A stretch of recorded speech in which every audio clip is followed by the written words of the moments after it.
and gentlemen, please welcome on stage, Dara O'Brien.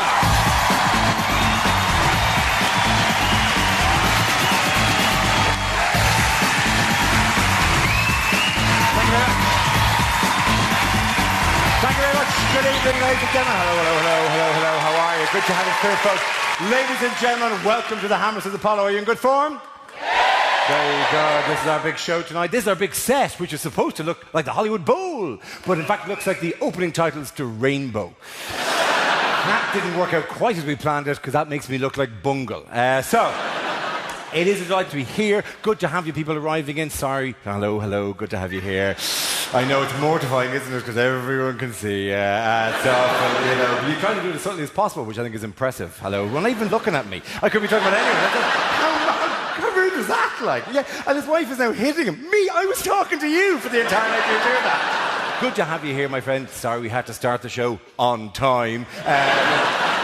Listen, it is a pleasure and a delight to be here. This is a show. There will be some messing around, some stories, some chat. There will be chat. Don't fear the chat. Some comics are really rude and mean, and they go, look at you, and they're picking you. And I don't do that shit, because, you know, A, because I'm not that kind of comic, and B, you know, you have to be nice. Comedy generally these days has to be nice. It doesn't always have to be nice, but then Frankie Boyle and Jonathan Ross fucked it up. Now it has to be fucking nice all the time, right?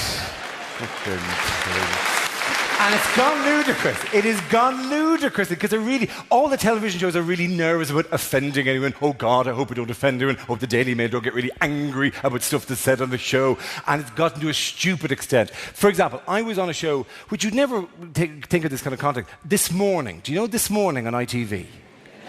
4 of you have heard of This Morning. Which has been running on ITV for like 25 years at this age. Philip Schofield and Holly. You know that one, don't you? There you go. More honestly, rather than people going, no, Dara, I work. I'm contributing to the nation's GDP. I don't sit around all day wanking and watching Schofield. You know the show, right? I was on it and I was plugging Mock the Week. It was one of these things where they'd sent them a clip. One of these clips of the show, there was a bit of banter and I went, joke, right? And I thought, oh, that'll be good. And they showed it in the show, and when they showed it, it went, joke, stop. And I went, where the fuck is the last joke? That's a bit weird not to include the last joke. But I didn't say anything during the interview. But afterwards, I'm in the hot tub with Schofield. And we're just talking. And he's doing my back, so I'm relaxed, so I feel I can share. I know, afterwards I say either to Phil Schofield or to the producer, I said, what happened to the last joke? Why did you leave out that last joke? And they genuinely went, well, the last joke was about the potato famine.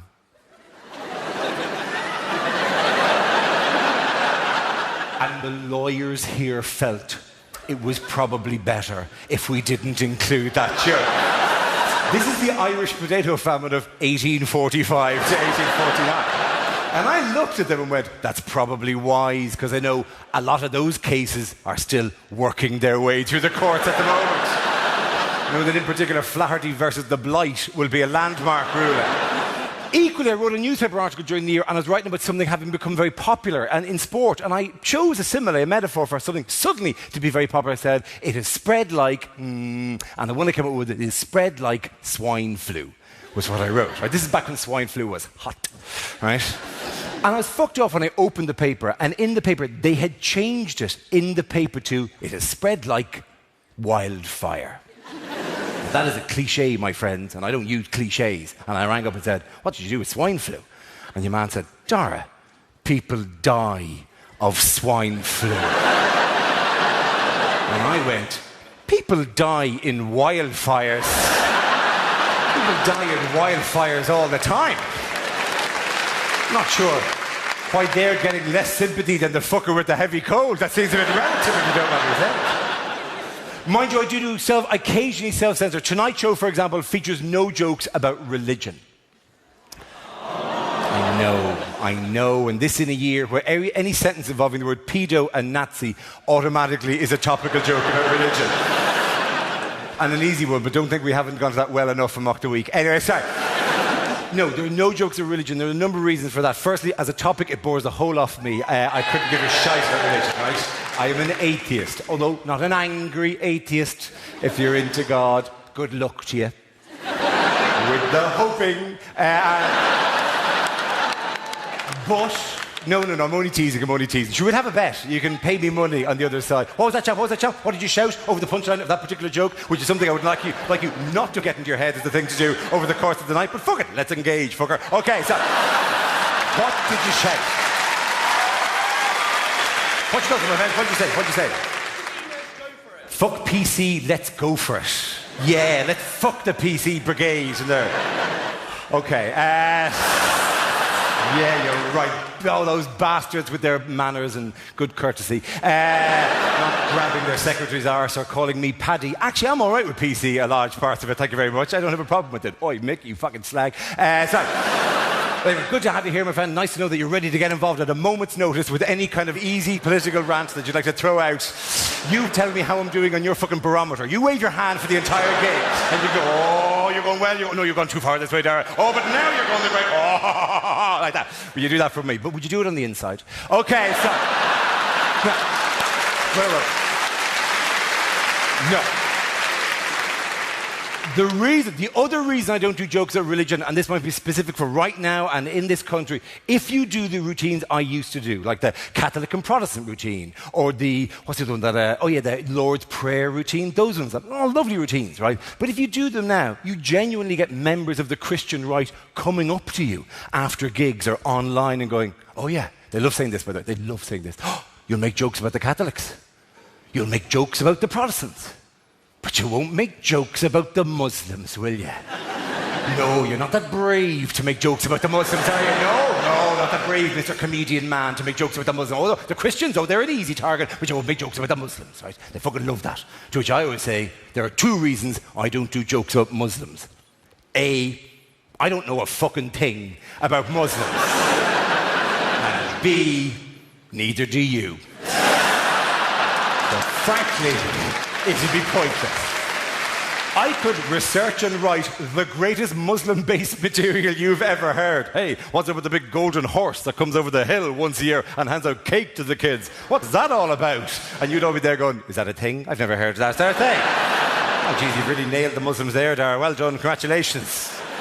By the way, apologies to any Muslims in the room who are now sitting there going, what golden horse? What the fuck is the man talking about? The man's a fucking idiot. I've never heard of that at all. I've read the book cover to cover. I've never heard of that at all. Right.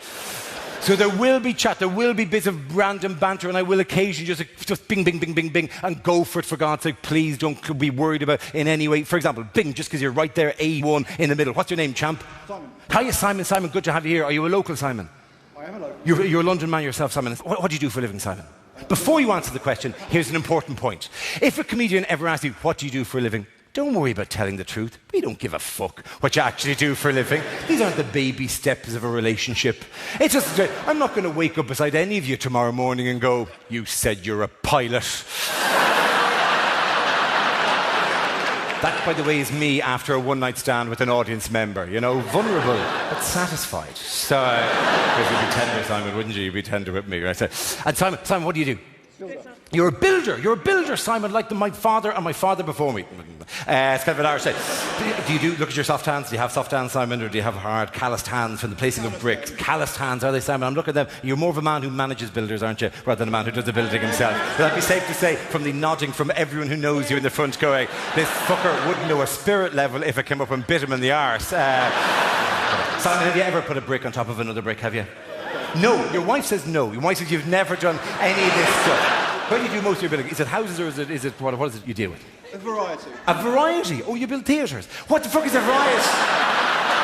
What does a variety do? Like, people book you to build one thing. They don't want to arrive in and go, what's that? Well, it's a giant rubber slide. I asked you to build a house, for Christ's sake. A variety. What's the weirdest thing you've ever had to build, Simon? Ooh, that's a tough one, isn't it? It is a tough one, but the questions will get tougher as it goes along, Simon. At some point, you'll be reaching for receipts, your accountant will be in, you'll have a lawyer coming in from that stage. This is all a setup, Simon. We've been waiting to trap you for years. We finally flushed you out. You've been employing cheap Irish labour for generations at this stage. How do you think you got seat A8 as easily as you did? All of you now in the front row going, does he know about the thing that I did that time with that thing? Oh, this is taking on a whole other air, this gig. Now it's a really victimising gig. No, Simon, we don't. We do wonderful work. Fantastic. What's the weirdest thing you've ever built, genuinely? I don't know it's weird, but I've done satellite installations for the United States Navy. You've done satellite installation stations for the United Nations Navy. Oh, you got that sentence out really well, didn't you? Satellite installation stations for the United States. I can't even say it twice. That's amazing. That should be on like a syllabus for small children. Oh, she sells seashells at the satellite installation station for the United Nations. How good are you at tongue twisters, my friend? That's fantastic. We didn't expect that. Is that how you entertain the boys around the brazier when they're ready to do a bit of work? Lads, try this one. Satellite installation stations for the United Nations. Anyway, Simon, no, good to have you here, Simon. There may be brick-related questions I want to ask you, in which case I will come to you and you'll probably ring a guy who knows about them, right? This is the way we'll work. Good to have you here. Settle into the gig. Bingity, bingity, bingity, bingity, bing. What's your name, champ? Dave. Dave, how are you, Dave? Dave, are you London, are you? Yeah, I'm from South London. Originally from South London. But that somehow disqualifies you from the question, are you a London? You're from London, for fuck's sake. How else does one achieve Londoner status if not originally from London? Dave, you are really picky. How South London was it? Kent. Okay, not London, all right? That's way outside of the London, outside of the pale, my friend. And what do you do, Dave? I'm a brain surgeon. You're a brain surgeon. Good man. I know you're not. You're playing the game, aren't you? You're going for something crazy and unbelievable. Really? What's the biggest brain you've ever surged on? No, seriously, go on. What is it? Let's see how far you can take this. You're the one who chose brain surgeon, right? If you're going to play the bullshit game, don't come to me with brain surgeon as your first answer. Go plumber, for fuck's sake. Don't go brain surgeon. Really? What's the worst thing you've ever found in there when you've opened it up? Have you ever found something really strange in there? Spanners. Spanners. There are spanners in a man's head. Jesus, what is the Latin term for finding spanners inside a man's head? They must have taught you this in medical school all those years ago. Il spanner. Il spanner, right? How many spanners were in the head? A fair few, yeah. You don't want to narrow it down at this stage. Was there any brain in there at all? Is the brain like a soup when you open it up? Yes, it is. In what other ways is it like a soup? Which soup is it most like? Minestrone. Oh, we're back to the Italian again. Really? Are there chunks? Is that what you're saying? Essentially, there's like... Alphabetti spaghetti. The brain is like a large tub of alphabetti spaghetti. If you pop the top off and you can spell out your name in it like that.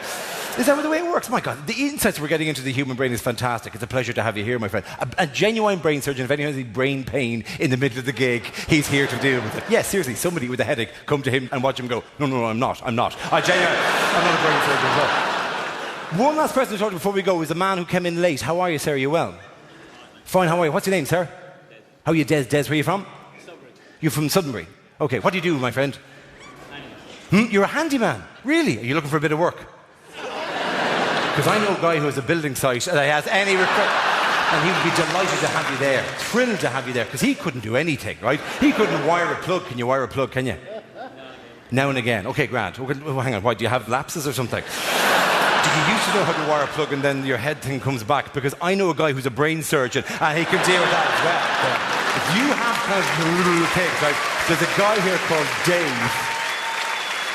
By the way, handyman, are you missing any spanners? That's a major question to ask at this stage. Because if you are, because Dave is a genius at Il Spanero, which is the operation to remove spanners. I don't forget anything, you fucker. I don't forget a single thing you say, right? Sharp with the tack. What did I actually want to talk to you about? We will be back to people. There will be bits where I want you to tell forward stories, so please get involved with that and it'll make a memorable gig. However, what did I want to talk to you about? I, during the year, had an unusual experience because I ended up at a student party, right, one night, right? And I've not been to tragic, isn't it? I've not been to a student party in a decade, right? But I did a gig in Cambridge and some lad came up to me and said, hey, will you come back to the house? We're having a meeting of the Cambridge Whiskey Drinking Association. And I went, oh, that sounds fancy. And he goes, no, it's not.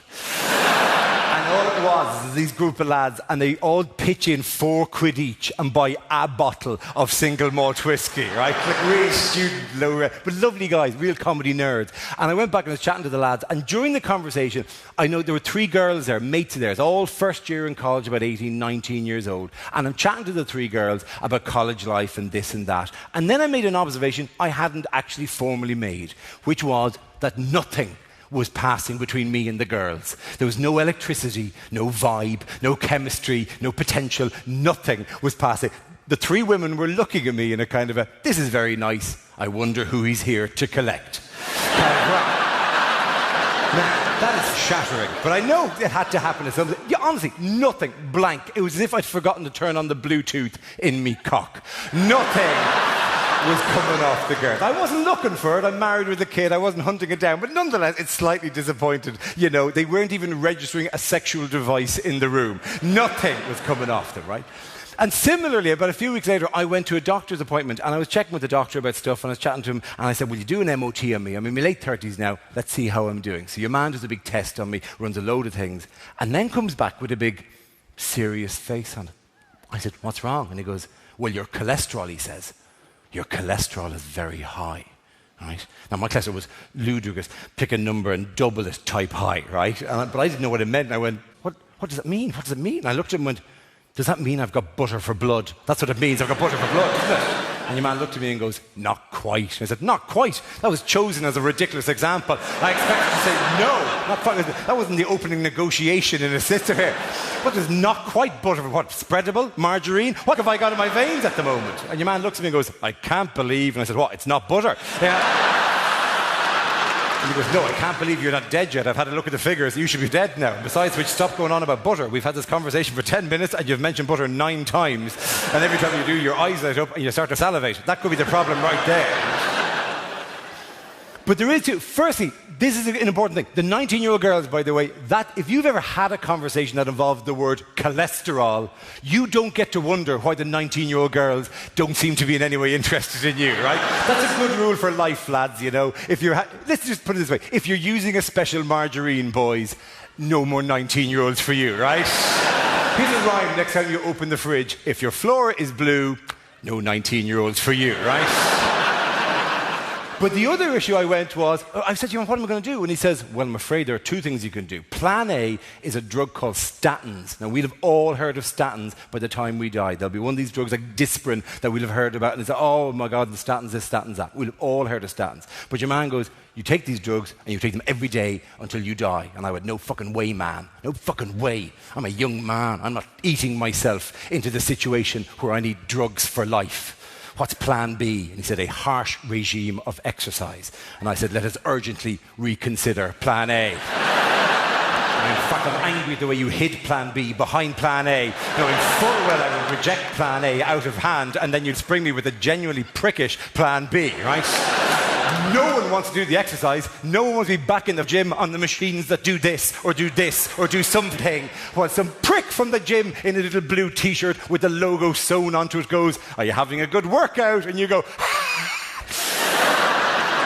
and he goes, are you having a balanced workout? And you go, well, I haven't fallen off the machine yet. Frankly, that's as much balance as I intended to achieve over the course of this workout. What do you mean balance? They love this bullshit in the health industry. You fuckers like you, Dave. Doctors like you, pounding this shit down our throats all the time. They love this bullshit. Oh, you've got to have a balanced workout. There are 3 types of fitness. There aren't 3 types of fitness. It's only a type of fitness if you can't bluff it. There are 2 types of fitness. 1, strength for the lifting of heavy things, and stamina for the holding of heavy things when the place you're going to put the heavy thing isn't quite ready for the heavy thing, so you've got to go put the heavy thing in. The 3rd one, suppleness, flexibility, ask my arse. Can you touch your toes? Yes, I can touch my toes. I've got knees. Remarkably easy to touch your toes. I have semi-collapsible limbs. That makes the job almost facile when it comes to touching my toes. Look, there's one set, there's the other. Job, right? Nonetheless, I had to pick an exercise, which is a chore, right? And I went through all the different options, and I eventually fixed on cycling. I thought, this will be the one I'll do. I'll go cycling, right? And this is kind of because when I was 15 in Ireland, we had this guy called Stephen Roach who won the Tour de France, right? And as a teenage boy, I went, oh, wow, and he's a hero to me, and I always wanted that bike, that skinny bike with the drop handlebars, and here we go, right? So finally I can do this. Does anyone here ride a bike? Okay, maybe I'll broaden that out a bit. Does anyone here own a bike? In fact, no, let me narrow it down now. Is there anyone here married to or living with somebody who spent a lot of money on that bike and that hasn't been out of the garage in at least a year at this stage? Yes, there's a few there. You're my people. You're my people right there. Did he buy the shorts as well? I bet he bought the shorts too, didn't he? And walk around the house going, look at that, Mary. Isn't that fantastic? Look at that. Look at the way it lifts. Lifts and holds, Mary. You're a lucky woman. I've still got it. You always buy the shorts and you go out and you think you're an athlete. I went out the first day on the bike out to Richmond Park, cycling around the park, and then I got thirsty. You know, when you get thirsty as a punter, you drink. But when you're an athlete, another when you've got the bike and the shorts, you rehydrate. So I'm on the bike, I put my hands on the handlebar, I reach into the frame of the bike, pull the bottle out, and while cycling, pump it, to push the fluid into my system fast. Then I released, forgetting to disengage the bottle from the corner of my mouth. So when I did this, it popped out, creating a vacuum, which instantly sucked the fluid back up my throat, out of my mouth, into the bottle again. I effectively rinsed myself out. When I took the bottle away, it was as heavy as it had been when I initially introduced it into the situation. But I didn't fall. I wobbled ferociously. I was all over the road, but I didn't fall. You don't fall when you're at speed. You fall when you're static. You fall when you're in traffic. You fall when you're at the lights. You fall when there are others around to see you fall. That's when you fall off a menopausally purchased expensive bike that you don't really know how to use. And you fall slowly. Because if you're at speed, you can go to here, down to here, and the momentum will carry you around. But if you're static, if you go to here, that's enough for gravity to go, I'm having you. And you go down slowly. Enough time for people to go, whoop, timber, he's going down, he's going down. Here, John, look at this is hilarious. Look at this. Here, Mary, come here. No, park the car. You've loads of time. Come on. The most important thing to do when you're falling off a bike is make the face. Make the face. This is vital. This is the face. That's the face. That's if you do, people have a reflex. They have to go back at you, and you go and they go and you go no, I'm falling. They go no, I'm falling myself. Oh, here we go. Oh, happens to the best of us. That makes it okay. But if you go no, people look at you and they go no as well. Oh well, you know, and in their head it goes wah wah wah, and that makes it all okay. You could try to stop yourself falling, but that's impossible, because the man who sold you the bike and the shorts also sold you the shoes. The special, magical cycling shoes that clip onto the pedals for the efficient transfer of energy from thighs to the bike. But you can't get them off the pedals because you keep forgetting the 30-degree Fred Astaire unclippy angle that you have to do.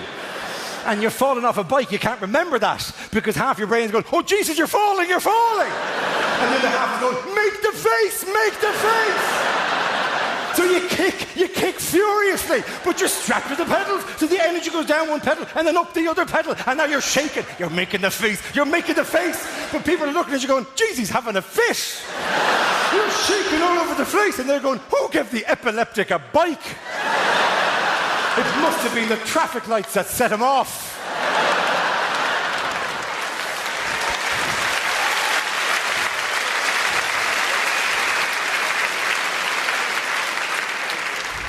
Mammy, it hurts. It hurts when you hit the ground. I've had back injuries. How many people here have ever had back pain? Majority of loads of people. Oh, it's a chore because you don't know what to do with it. What do I do? Ow, I can't handle this, right? It's a fucking nightmare, everything, back pain. I was whining about one back injury for a while to a mate of mine. For so long, he eventually went, Jesus, there's a chiropractor near me. Go get yourself checked out. I said, is he good? He said, I don't know. You go check yourself out, and you can help us. Well, I'm here with my review. It's voodoo. That's my review of chiropractic. It's voodoo with percussion built in. They lie you down, and they do clickety-pop, click-click-pop, clickety-poppity-click-pop, click-clack-pop on your back. Then the guy stood me in the room, looking away. He went behind me, reached over my shoulders, grabbed my head, and went, crack. So literally you're there going, I wonder what's happening in fucking hell. I wasn't expecting that. No doctor does that. I've never seen any trained medical professional do that. I've seen Jason Bourne do it. I've seen Bruce Willis do it in a Die Hard movie. I've never seen a Die Hard movie where he's sneaked up behind somebody and gone, crack. And they've gone, oh, Jesus, that's fantastic. Thanks very much. Oh, God, you've really loosened that up. I had a knot of tension there for years. That's all gone now. Oh, sure, that was the only reason I got into terrorism, was the dull, nagging pain in my neck. Thank you, John McClane, for releasing me from that. And my fears were confirmed by a mate of mine, Simon Singh, who wrote an article for The Guardian a couple of years ago pointing out that some chiropractors claim to cure infant colic. and asthma and ear infections in young children, right? And he said, there's no evidence for this, this is bogus. And the entire organisation of chiropractors sued him for libel, right? And the case dragged on for 2 years and cost hundreds of thousands of pounds, and they eventually backed down because they had no case. And it was a waste of time and ludicrous kind of nonsense thing to do, right? And a lot of people got very angry because of the medical implications or because of the legal implications. Me, my reaction was much more of a gut feeling of what manner of idiot brings an infant to a chiropractor. Have you ever met an infant and gone, how are you feeling? And the kid's gone, I'm fucking knotted. Stop it, jeez. I did bits. I got out of the cot this morning. Twang, I can't move. Oh, stop it. I bent over to pick up a Peppa Pig. I couldn't get down. Leave it there. Oh, sure, I'm a martyr to me back. A martyr. Sure, I've got playgroup in an hour. I don't know how the fuck I'm going to get through that. I am aware, by the way, at this stage it just sounds like everything I talk about is either back pains or becoming old or having cholesterol or needing to ride a bike a lot. I'm not decrepit, by the way. I will see it to the end of the gig, right? I'm not going to die. In fact, not to boast, but in the last year, I have saved lives. Took your time about that. Frankly, I don't think I can offer you as obvious a panto moment if I flag it up with a dame and somebody dancing behind you, right? It's not that easy a claim to make. How many people here can do it? Has anyone here ever saved a life?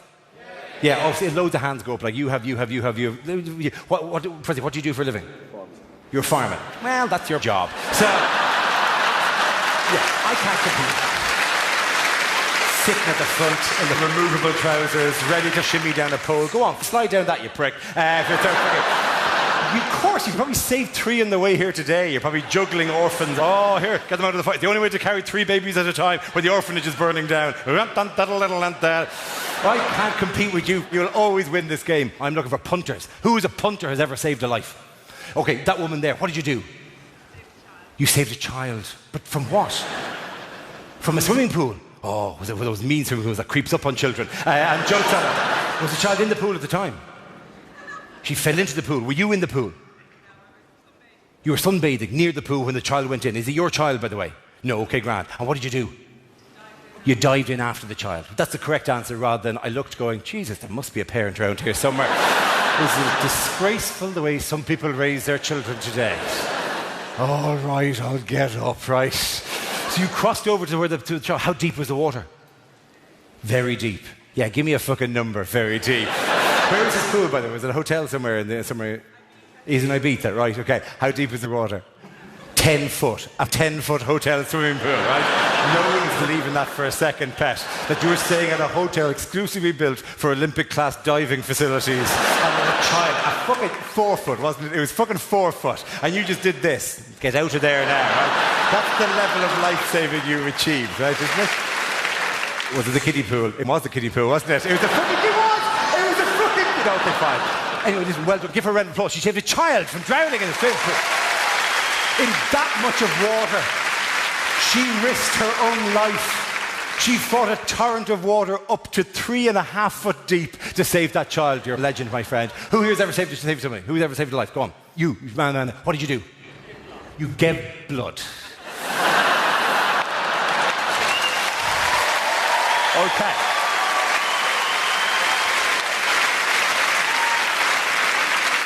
I may have given the impression that that woman had achieved nothing. But I am recalibrating that after your shitty contribution to this debate, right? Gave blood, you lay there, and then they give you a biscuit. She got wet for her story, right? And you got a cup of tea out of it as well, didn't you? It was baby blood. It was baby blood. What, hang on, but did you, as an adult, give baby blood? How did you do that? What crazy time paradox did you achieve? What, is your blood special blood? What is it, rhesus negative or something, is it? Or some... It's O negative, is it? You know, so we can give it to babies and everything. Do they bring you into hospitals when there are baby emergencies and you go, don't worry, I shall save you. And all I shall ask to save you is one biscuit and a cup of tea. That's all I need. But nonetheless, you did the right thing. Good for you. Baby blood. Have you ever met any of the babies who've received your blood? No, you don't. They probably don't keep you in touch. Would you feel a sense of ownership, would you? Would you see there? Would you feel, you, me, hey, bastard, I own you. You're mine. You're mine. I'm looking at you with a toy in his hand. All right, a more action-packed story. Anyone here? Everywhere. You, what did you do? Your friend of mine broke a leg. Oh, his own leg, one of his 2 legs, or broke somebody else's leg? Whose legs did he break? She broke her leg. Yeah, how? You were cycling, and she fell off the bike, and she broke her leg. And she almost died of broken leg, did she? What else happened? Because broken leg is broken leg, and it's a serious thing, but very rarely do people go, oh, she broke her leg, and we just had to put her down. I mean, because she was worth nothing to anyone anymore. We put screens around her and just shot her in the head, and that was the most humane thing to do at that stage. Is your friend a horse in this particular story? No. What did you have to do? You rang the doctors. You rang a hospital. Oh, you're a fucking legend, you are. That's even worse than I gave blood as a story. Well, did you physically have to do anything? The ambulance was taking too long, so you did what? You carried her. When you say friend, special friend now. Not even after that. What does a bloke have to do these days to nail one of his mates? You pushed her off the bike to create the accident, then you quickly rang the hospital, bluffed them about, oh, they can't get her, I shall carry you. How far did you carry her? A mile. Yeah, it's okay. You know, I'm not sure to what extent you actually saved her, but nonetheless, give him a round of applause. He carried her back, right? Here's a problem. Has anyone here done CPR? So you've done CPR. Are you trained to do it? Are you a nurse or a doctor? Or You work for the ambulance corps, right? When they trained you at CPR, this is a question I always ask people about CPR. It's a very simple question. What song do they use to train you? Nelly the Elephant. This is a fact I only learned on this tour. They use Nelly the Elephant to train people in CPR. I cannot think of anything that would lower your authority more in a life-saving situation than pushing through a crowd going, please, back away. I am trained in cardiopulmonary resuscitation. If you just give me some space, thank you very much. Nelly the Elephant Factor. Go back to the circus. Off she went with a clippity. I can't think of any... Can you imagine being the family of the person going, what the fuck are you doing to me, Dad? I asked a woman in Margaret who said, I did CPR. I said, what song do they use to train you? And she goes, oh, you know, the one from Dumbo. No, you can't just substitute any elephant-based song into that gap. What's exciting, though, is it's no longer Nelly the Elephant. It has moved on. There is now a new song for the training of CPR. What is the new song for the training of CPR? Staying Alive by the Bee Gees. I am not making that up. You're now supposed to push into the crowd and go, back away, back away, back away. Ha, ha, ha, ha. Staying alive, staying alive. It only works if you take the patient's arms, move one of them down to his hip, and move the other one pointing straight up.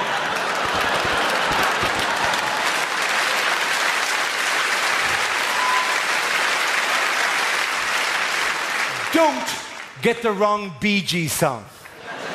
You don't want to be leaning over somebody going, tragedy. The fuck are you doing to me, Dad? Here's my story. 2 people. I saved 2 people's lives at the same time. Genuinely true story, right? Don't be impressed. That's fair enough, right?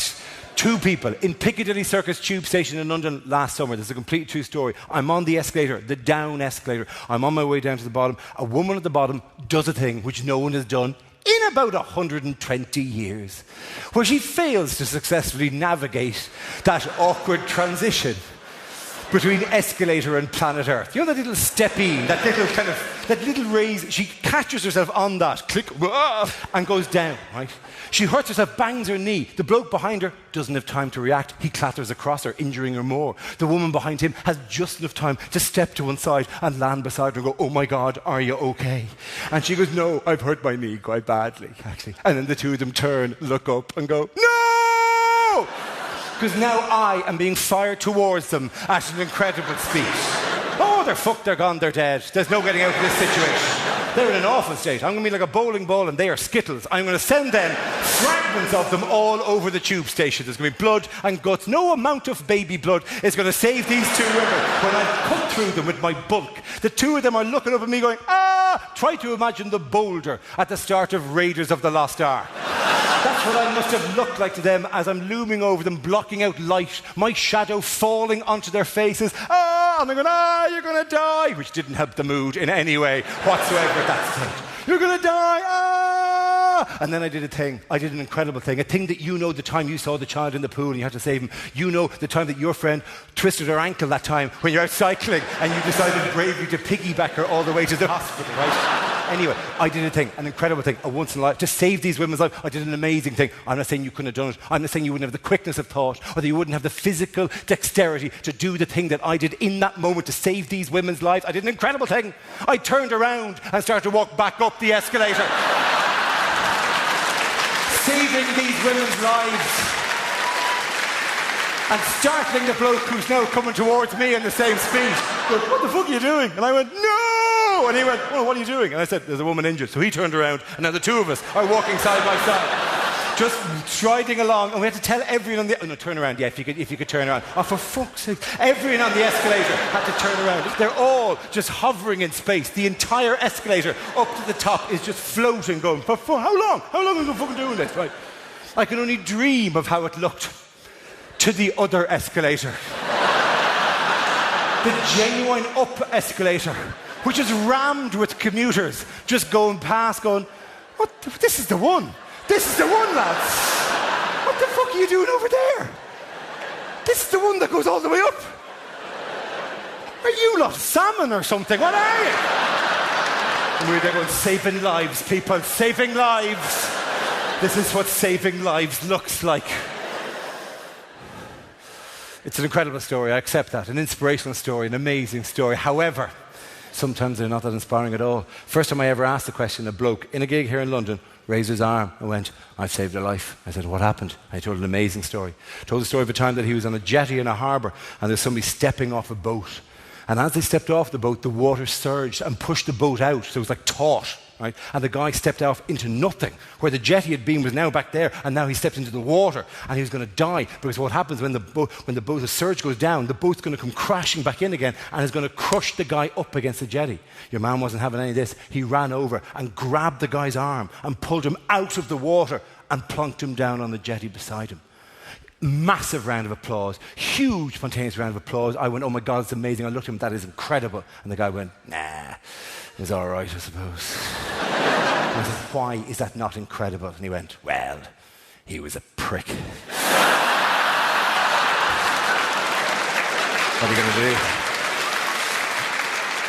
Where were we, ladies and gentlemen? Oh yes, the 19-year-old girls. That's what I was talking about. No. Here's a different situation, and a situation that's very common in my life, where I now find myself often in the company of women. Just me and loads of women. Right? Please, it's not what you think. What's wrong with you people with your dirty minds, right? No, it's me and mothers, right? And by which I mean literally mothers, rather than you fucking mother. Anyway, so, okay, I'm sorry. I've stumbled across a lot of people who are into MILFs in a huge way. I'm sorry. This is the point. I spend these days I spend a load of my time about 11 o'clock in the morning, where it's me and mother at these classes called Drumorama or Jimalima Ding Dong. Right? These classes you go to with a toddler in order to tire the fucker out. What's that? Didn't I mean to increase their coordination and social skills?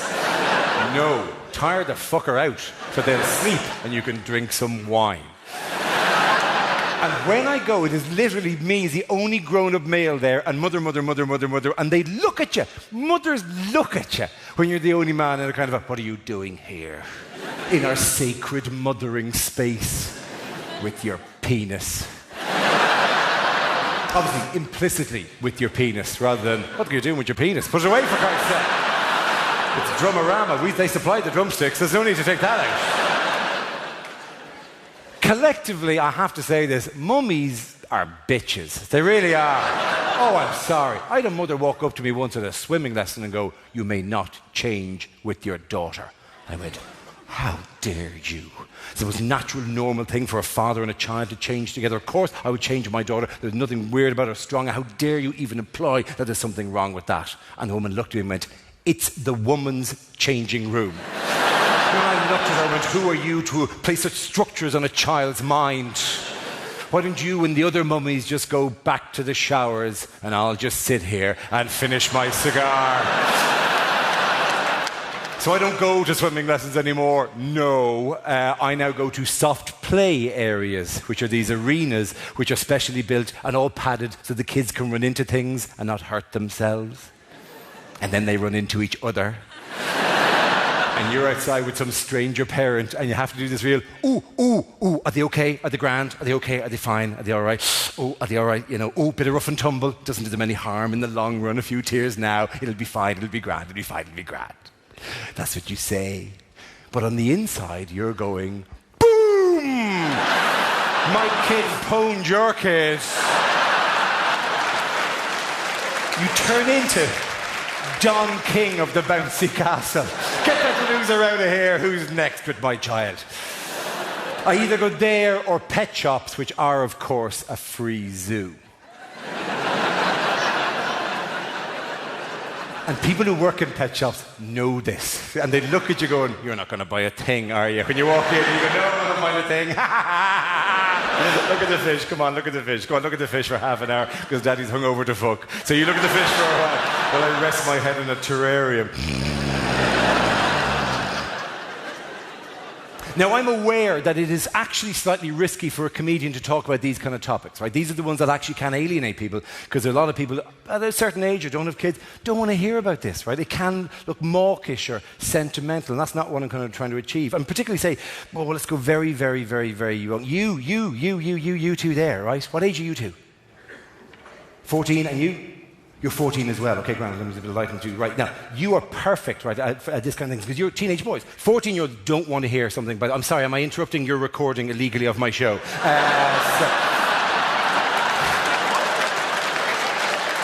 I'm loving the brazenness. Like, we have 9 cameras, but you thought, no, the phone will capture the moment better than any possible major production thing that we have. No, go for it. I'd like to. You can run as an extra. Your view. What's your name?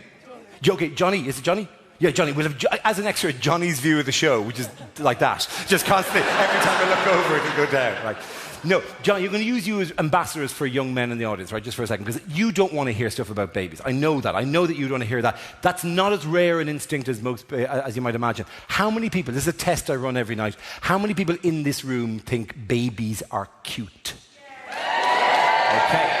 How many people in this room think kittens and puppies are cute? Yep. Every night, the kittens and the puppies win. Literally, I've done this show 120 times. Every night, there's never even a debate. The kittens trounce babies. It's something really fucked up on an evolutionary level. We find the young of other species to be more appealing than the young of our own, right? Not just kittens, not just puppies. Lambs, ducklings, baby crocodiles. If you're ever on a plane and an air hostess went, I'm afraid you will be sitting next to a baby, and you automatically go, oh, for fuck's sake. Oh, no. Oh, come on. Oh, no. Not me. It's my holiday as well. No. And then she goes, a baby crocodile. And you go, hey! You'd be feeding it rashers all the way through the flight. Come on, Snappy, have a bit of bacon. There you go. Oh, ho, ho, you little monkey, get down. It is just one of the things we don't like it that much. Here's another thing. I'm not going to be sentimental about it. Trust me in any way. In fact, I'll give this piece of advice. Anyone here who doesn't have kids and who may have kids in the future, little tip for you, little habit you could break now. Something that you trust me. You do this, you will thank me for it in years to come. Very, very simple. Stop using the word dirty in a sexual context. We've all done it. I'm not judging you. We've all thrown the word in to add a bit of spice to a situation, to add a bit of frisson to a night. But it will rear up and bite you when you turn to your infant child and go, don't do that. That's dirty. Oh, you're a dirty girl. Look at you now. God, I can't believe I just said that to my own child. That is the creepiest thing I have ever done in my life. That is horrible. It's a word that has a proper meaning, a proper, genuine, like naughty is another one as well. These words and phrases have definite, proper meanings, and when we subvert them for sexual reasons, we ruin them for when we really need them. Dirty, naughty, and do what daddy tells you.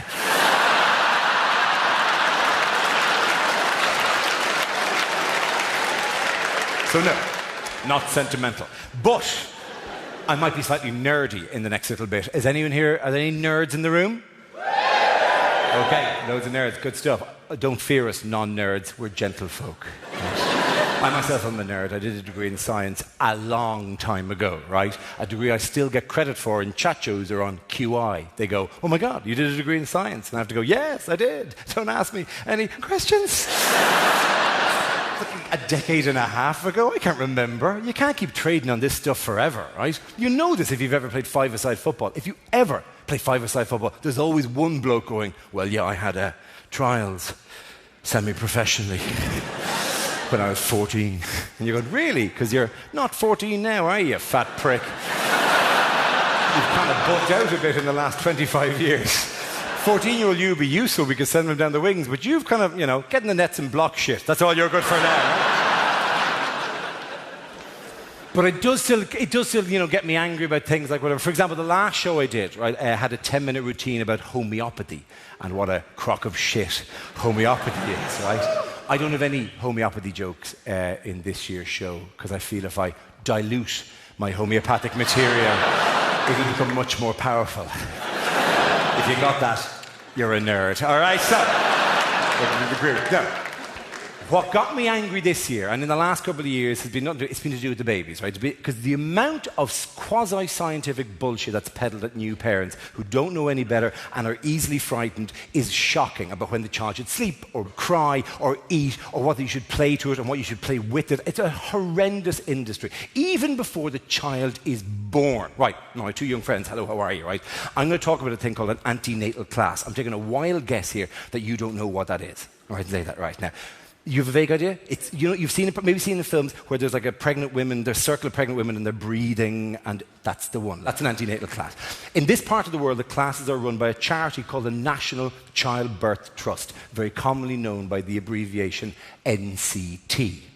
Little note for any comedians in the room, beware abbreviations. They can mean very different things in different countries. In Ireland, for example, NCT stands for National Car Test, the Irish equivalent of the MOT.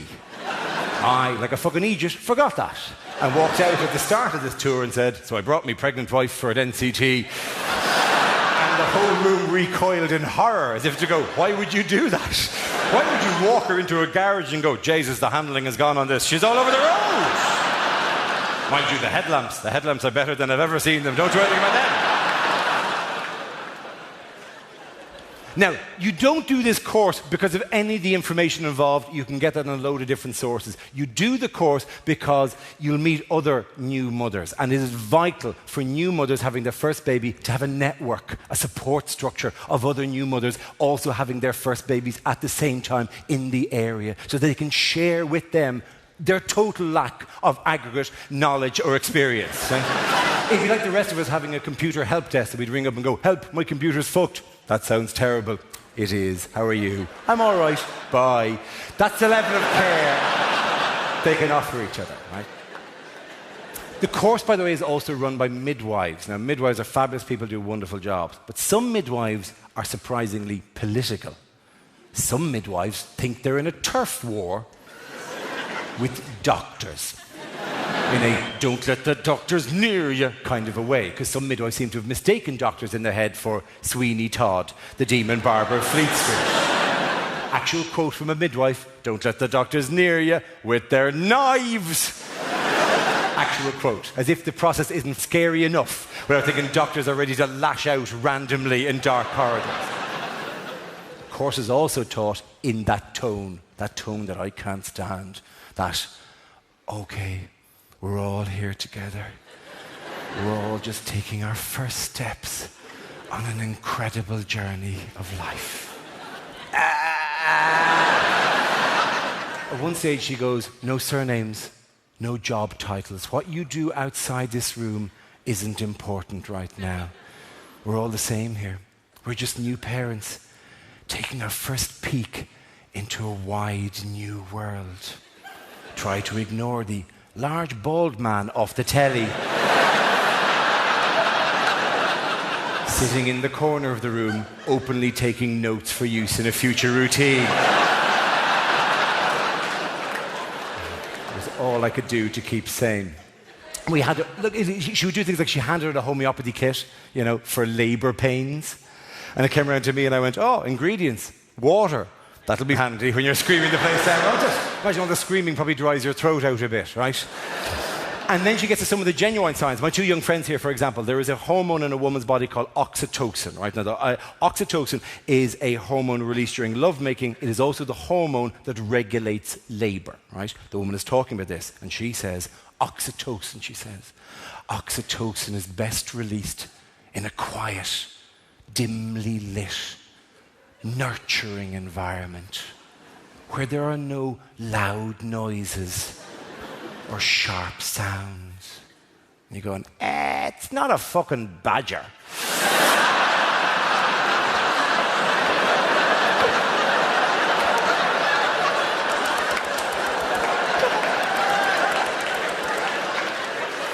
She goes further. She says the production of oxytocin will halt if your partner has to answer any difficult questions or make any decisions or perform any rational thought.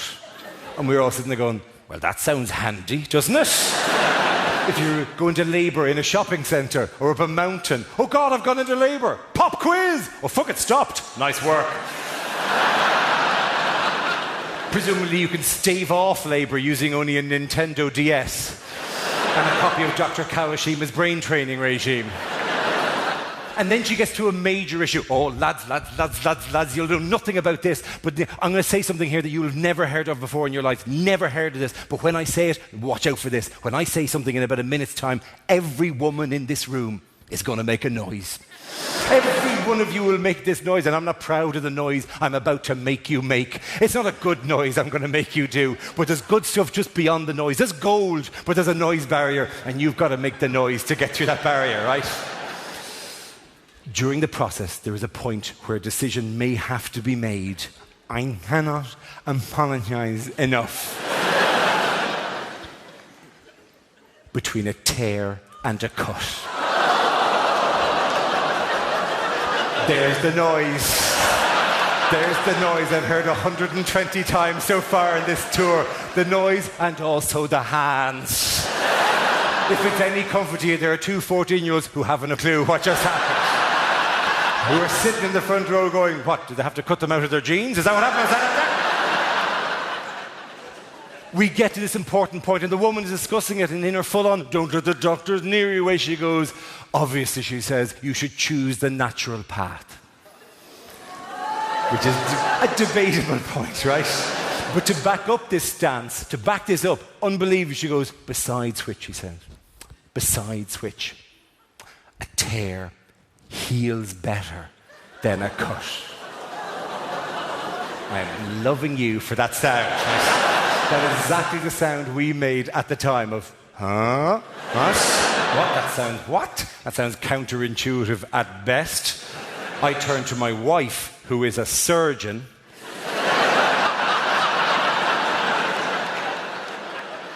Although not allowed to say it. I said, really? And she goes, no, it fucking doesn't. It's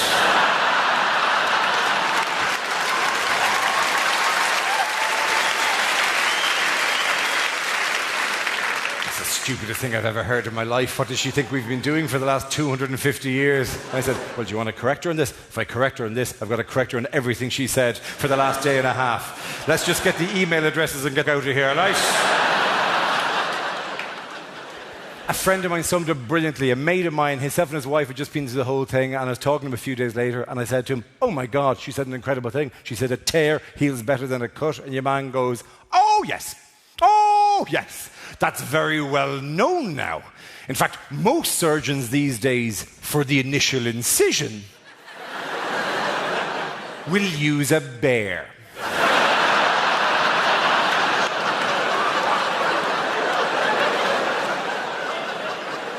There's an image to get out of your heads. This.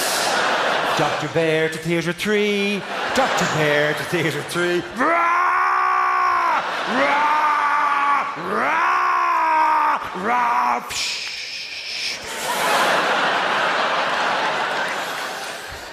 What are we doing today?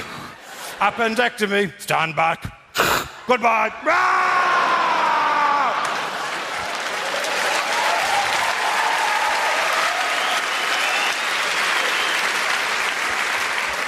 Oh, Dr. Bear, are you going back to the mess now? Yes, maybe my porridge has cooled down by now. There's a question. There's a question apropos of nothing, but how do you cook porridge in one pot on one ring on one stove, then dole it out into 3 separate bowls and it goes to 3 different temperatures? How exactly does that happen? Somebody explain to me the physics of that situation. I'm not getting it, right? Mummy Bear, your porridge is cold. Why are you going for a walk? It's not going to heat up while you're wandering around the woods. Your child's porridge is the right temperature. Let him eat his breakfast. Just because Daddy Bear, Mr. Dr. Daddy Bear, is a bit, it burns my mouth. Well, blow it, you prick. Blow it, for Christ's sake. Put milk into it. That's what we do with hot porridge. We don't go for a walk every time. That's why we get all these burglaries all the time. And another thing. How do you construct a wooden chair, Mr. Handyman? Tell me this, Mr. Handyman. How do you construct a wooden chair that will take the weight of a baby bear, a big roly-poly baby bear, and in the middle, a small blonde girl child sitting in it, the thing collapses under her weight? And another thing. How do they even have a baby bear, given that he won't go into her bed because it's too soft? Come over here, Mummy Bear. I will not. It's too hard. It's not the only thing that's too hard. Get over here now!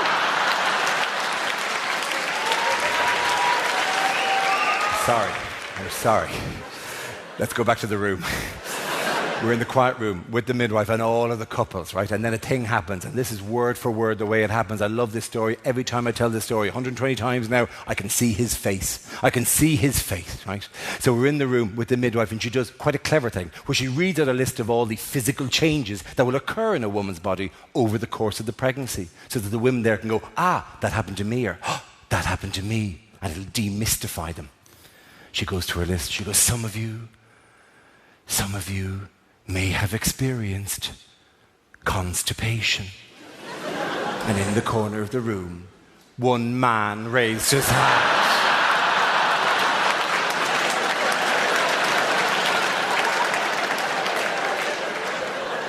And it's better than you think, because we all went, what the fuck?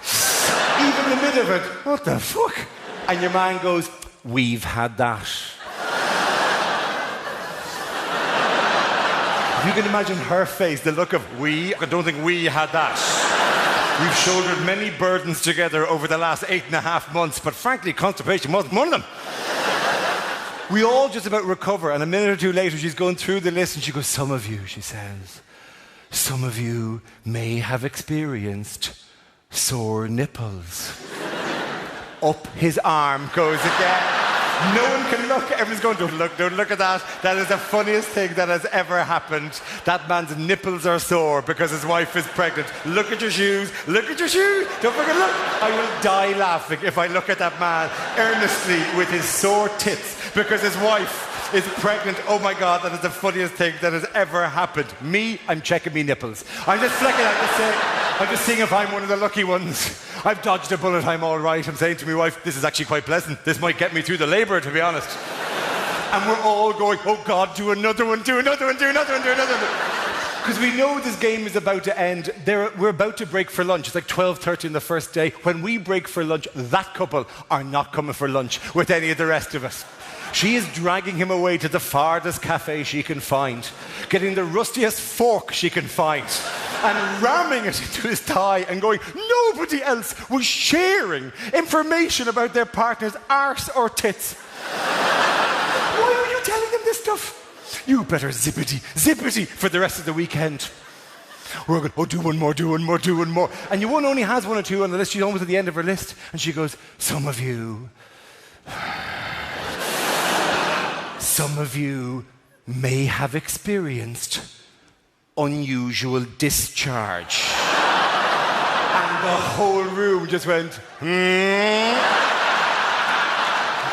And just as his arm, she went, fucking shut up. Genuinely, I've met him since, it kills me. Sorry. Okay, no, we're off the biology. Young men, we're off the biology. We're just onto the culture now, right? We're off the ickiness, right? If you have a child, this is the thing that everyone says. Oh, you're having a child? Oh, you'll have no time. Oh, you'll have no time. Oh, God, no, you'll have to give up. Oh, you'll have to give up so much, you'll have no time anymore. People say this to you like it's a sacrifice. It's not a sacrifice, right? We got too much shit at the moment, too much culture, too much content, too much stuff to keep across, right? I had a night in not long ago, this may have happened to any of you. Child asleep, wife out, house to myself. What'll I do? Well, I watch a bit of sport. I've got 14 sports channels. There's bound to be a match or a tournament or a game or something I can have a look at. What am I? I've got the house to myself. I watch a movie. I've got 20 movie channels. And besides which, I'm always buying DVDs. Let's have a look at the DVDs I've bought and never watched. A box set of a TV series. I haven't seen the end of this. Did I watch a couple of episodes? Sure, what am I doing? The stuff's saved onto the Sky Plus box. Sure, listen, there's 200 channels being pumped live into the house. There's bound to be something I can watch. No, I won't watch. I'll play. I've got 3 consoles and guitars and wobble boards and all sorts of guns. No, I won't play. I'll listen to some music. I'm always buying CDs. I never listen to all the music. Sure, I'll go online to Spotify. I can listen to all the music in the world. When I'm online, I go to Facebook or Twitter. I read a book. I'm always buying books. I never can keep up with the book.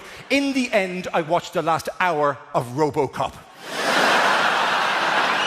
When faced with all of the world's culture, I panicked and just fell into a fetal position and went back to my childhood again, right? There's too much stuff. And do you know what irritating? Often the same stuff over and over again. I'm in a battle with the film I Am Legend. I Am Legend is your typical meh blockbuster. You know, you watch it for 90 minutes and then go, meh, right? But sold to us across a million formats, sold to us repeatedly, sold in the cinemas, then on DVD, then on Blu-ray, then on the movie channels, then on the terrestrial channels. Also downloadable for the iPod, the iPhone, and the iPad. You can also download it for the Xbox 360 and the PS3 on a small disc for the PSP. You can also get, I was traveling last year, every plane I was on and every hotel I arrived at, I Am Poxy Legend was being pitched at me. Everywhere for a year, I couldn't get away from the film. This is the irony. It's a film about the last remaining man on Earth. And still the fucker can't leave me alone for 5 minutes. He's got the entire planet to run around, and everywhere I go, I'm a legend, here's me dog, I'm a legend, come here, play with me. I expect to be stuck in traffic, and for my sat-nav to go, traffic is very heavy at the moment. Would you like to watch a bit of I Am Legend? No! And it's not just blockbusters, stuff we didn't even need 10 years ago, right? Mouthwash. Mouthwash is a product we didn't even need 10 years ago. It is currently on sale, from Listerine, it is currently on sale in supermarkets in this country in 6 types of mint. Name a type of mint. Spearmint, yeah. Spearmint didn't make the cut. Spearmint wasn't one of the mints that did it. Name another type of mint. Peppermint. Peppermint didn't make the cut either. Cool Mint did. These new bullshit mints, Cool Mint, Fresh Mint, Clear Mint. I bought all 6 and I racked them up in front of myself like a taste test. For the purpose of this show, trust me, you go any direction in any permutation, they're all pretty much mint, right? And then you have a moment of realization where you go, what am I doing? It's a mouthwash. You use it immediately after you've brushed your teeth. Everything tastes of mint immediately after you've brushed your teeth. Fruit, chocolate, chili, tarmacadam, a vagina. They all taste of mint. Obviously, the key word is immediately. I keep a tube by the bed. Okay. Anyway, so you have finally an opportunity to walk away from all this choice, this tsunami of choice that we have culturally. Because if you've got a little kid, you can go, I'm out of the game. I don't have time to keep up with this. I'm gone, right? First thing to go, right? First major cultural movement I just dropped was new music. New music, I've gone. I couldn't give a damn about new music. Fuck you, Zane Lowe. Fuck you. And everyone else on Radio 1 going, yeah, you got to listen to Twangity Twing Twing. Yeah, twang, twing, twang. Fuck you, right? Fuck Pixie, Gaga, Boots, whatever you're called. Florence and the Mechanics, good luck to you, right? You fight it out amongst yourselves and become classic hits. I'll hear you eventually, all right? I spent a quarter of a century being forced to keep up with this stuff. I'm out of the game. It is like throwing off a heavy coat. And you know what? It's also good to be out of music snobbery as well. To go, nah, I'm not part of this. Music snobbery is the worst kind of snobbery. Oh, you like those noises, those sounds in your ear? Do you like them? They're the wrong sounds. You should like these sounds in your ear, right? Forces people who like something a bit mainstream, like a bit of pop, like a bit of Girls Aloud or Take That or a bit of ABBA, you know, to have to go, oh, they're my guilty pleasure. I hate that phrase, right? It is an insult to top quality pop. It is also an insult to guilt. I might be an atheist now, but I did my time with the Catholic Church. I learned a lot about guilt, and I needed a lot more than gimme, gimme, gimme a man after midnight to merit the phrase guilt. You had to have the man after midnight. Then you can talk about it. If you've got a guilty pleasure, let it be something you genuinely feel guilty about. You know what my genuine guilty pleasure is? I like to use a crowded tube train to touch women. It feels wrong, but it feels right. That's practically the definition of a guilty pleasure. It's particularly good if you can make it seem like it's their fault. Ah, what are you doing? Jeez, buy me dinner next time, honey. I don't do that, all right? Don't walk away thinking, I don't. I just smell them, all right? That's okay, isn't it? They don't own the air. What are you doing? I'm asthmatic, maybe. Come back. Smell of warm. No, new music gone. Do you know what else went? Movies. Movies went as well. This is the weirdest thing for me. I used to love movies. My two young friends over here, 14 and 15, you still filming. I'm loving the way you're still filming this. We've got to get this stuff and stick it on the DVD somewhere. You know, there may be a point at which you're physically removed from the room. So we may need another 14-year-old to sit there for retakes for when the guy who couldn't stop pirating, even though he was repeatedly pointed out to him, don't pirate. I can't stop myself. I've got to tape it. I've got to tape it. I'm even blanking out earlier bits I taped. It's just a compulsion to see the thing ticking over. I'm deleting beloved family memories. I've got to have this show on tape. It's recorded for a DVD. How could you not? You can watch it glossy and live and shiny with your own face in it. That's how much better the version on DVD. You're in the one we're selling in the shops. That's got to be better than the one you're going to record now.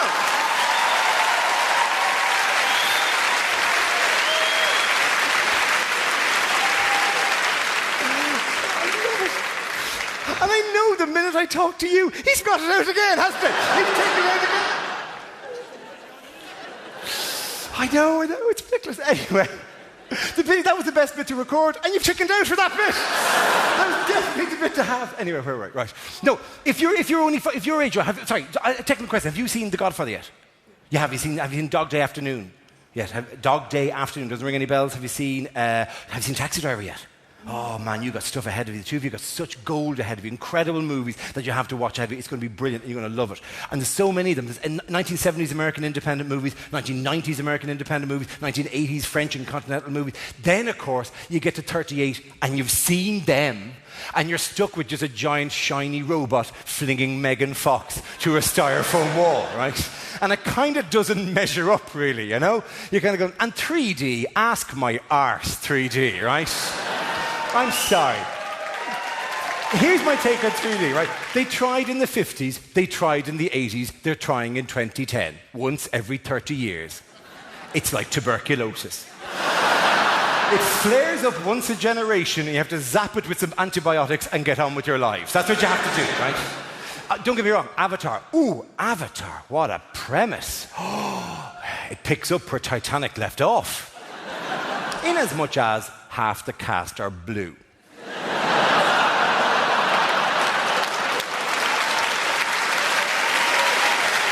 Anyway, no, here's the movie that sums up movies at the moment for me. I want you to come with me because I guarantee the majority won't have seen this film. Incredible film, but you won't have seen it, right? The film came out last year. It was called 2012, right?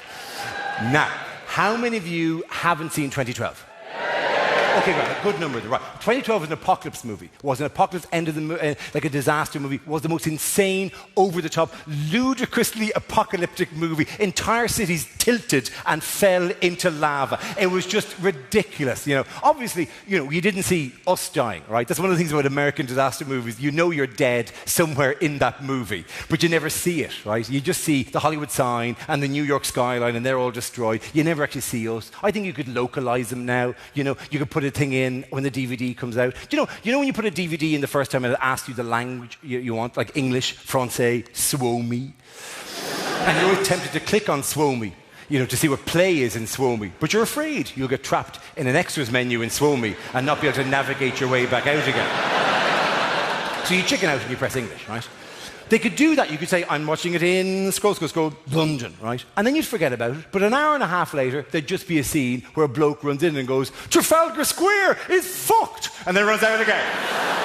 It's one of those. By the way, that line I do everywhere. In every town, I change it for a local landmark. This is the toughest town to do it in, because for the simple reason, it turns out if I go, Leicester Square is fucked, a London crowd just go, yeah, it is really, they really have. Yeah, they just let it go down so terribly, yeah. So. Anyway, it's a ludicrously over-the-top disaster movie. It is hilarious in its over-the-topness. No plot. Just John Cusack running away from lava for 2.5 hours. And always just slightly ahead of the lava. Oh God, lava! Oh Jesus, lava! Quick, get into the car. He drove off, the lava sped up. Then he gets into a plane, the lava accelerates again. After about an hour and a half of this brinksmanship, you're going, Jesus, John, I'm spotting a pattern here, right? Why don't you hold still for a minute and see what the lava does then? Will it come up to you and go, oh Jesus, he's called our bluff, quick, get back down the hole. We got nothing, he's called. It's the most ludicrous. They destroy everything, and it's all on the screen, and you're going, oh my God, if you destroyed everything, there must be a reason. There must be some. You must have sat down with geologists or cosmologists or meteorologists to come up with some justification for the greatest apocalypse that we've ever seen. No. There's one line in one scene at the start of the movie to explain the entire apocalypse, and it's not even repeated to or alluded to, just one line, right? I'm now going to do this for you. This is why you have to come with me a bit, because you won't have seen this, but I will make the scene come alive. It's India. It's a monsoon. A man arrives, clearly in a hurry. He's wearing a suit. He's got a small bag. He's rushed to be here. He's a scientist. He's meeting another scientist. He goes, I came as soon as you called. The other guy in a white coat goes, we've had some incredible results. At which point, this bloke should have gone, well, why didn't you email them to me like we normally do in science these days? Why instead did you compel me to fly from Washington to India? I've been on 9 airplanes. I've watched I Am Legend 14 times. But he doesn't say that. He goes, oh my God, what are they? And this bloke delivers the greatest line in the history of cinema. Some of you won't get this immediately, but trust me, I will explain it. This guy, a physicist, turns to the other physicist and without any shame or compunction goes, the neutrinos have mutated. Now, for the non-nerds here, neutrinos are tiny, subatomic, really, really almost massless particles. They're released in nuclear breakdowns, like in the sun, for example. 500 trillion of them pass through your bodies every second. They can't mutate. Their structure is fundamental to the structure of the universe, right? They can't just change. He might as well have gone, the electrons are angry. Or the light from the sun, it's gone off. That's how fucking ludicrous it is, right? But he doesn't do this. He goes, the neutrinos have mutated and they're heating up the planet. At which point, this bloke should have gone, what the fuck are you saying? What the shit physicist are you? What crappy Calcutta University spat you out with a fucking degree? What the? Did you not ask one of the blokes to check your figures and he would have given you a slap in the chops and told you not to get some guy to fly from Washington in a monsoon with no change of underwear to tell him there's a fucking neutrino? You're a fucking idiot. He doesn't deliver this speech. Instead he goes, oh my God, and runs away from lava for 2.5 hours. And it's never mentioned again. This, the most incredible thing that's ever happened in the history of science, is never mentioned again. People don't even go when they're running away from the lava. Why? They don't even think to ask. They just run and scream and or die, right? Even at the end of the movie, and I know you're thinking, end of the movie, spoiler alert. I can't spoil it. They're on a boat, there's a new dawn, they've all survived. Everyone in the cinema got up and walked out. I was the only idiot in a curzon in Leicester Square with my arm up going, what happened to the fucking neutrinos? A week ago they had mutated and were heating up the planet. How did that change all of a sudden? That was the most amazing thing to have happened in physics. Did it happen twice in 8 days? Did they send a note going, sorry about last week, boss was giving me a bit of grief at work, wife was nagging me, I lashed out, mutated, heated up your planet, won't happen again, yours, the neutrinos. How exactly did that threat go away?